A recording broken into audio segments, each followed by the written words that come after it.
നമ്മുടെ ഈ ചായ ഇല്ലേ, ചായയുടെ ചരിത്രം തുടങ്ങുന്നത് അങ്ങ് ചൈനയിൽ നിന്നാണെന്നാണ് വിവരങ്ങളൊക്കെ പറയുന്നത്. പലവിധ വീരന്മാര് ഒന്നിച്ചു ചേർന്ന് തിളച്ചു വരുന്ന ഈ ഒരു ചെറിയ ലഹരിക്ക് പറയാൻ ഒരു ജാപ്പനീസ് മിത്ത് ഉണ്ട്. കേൾക്കണം.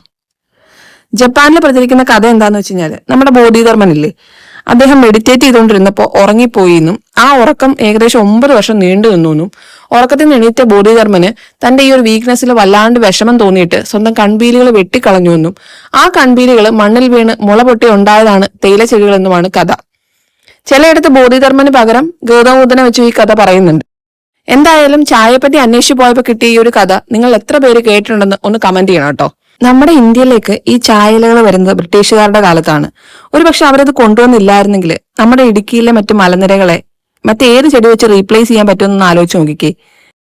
അത് മാത്രാണോ, നമ്മുടെ ഈ പുതുതലമുറയിലുള്ള ആൾക്കാര് ചായ കുടിക്കാൻ വേണ്ടി വൈബ് അന്വേഷിച്ചിട്ട് എങ്ങനെ മലമുകളിലോട്ടൊക്കെ പോകുമായിരുന്നു ഈ ചായച്ചെടി ഇല്ലായിരുന്നുണ്ടെങ്കിൽ. എന്തായാലും എന്നെ പോലത്തെ ചായപ്രേമികൾക്ക് ഇനി എത്ര ആരോഗ്യ പ്രശ്നങ്ങളൊക്കെ പറഞ്ഞാലും ദിവസവും 2 നേരം ചായ കുടിച്ചില്ലെങ്കിൽ എന്തോ പോലെയാ.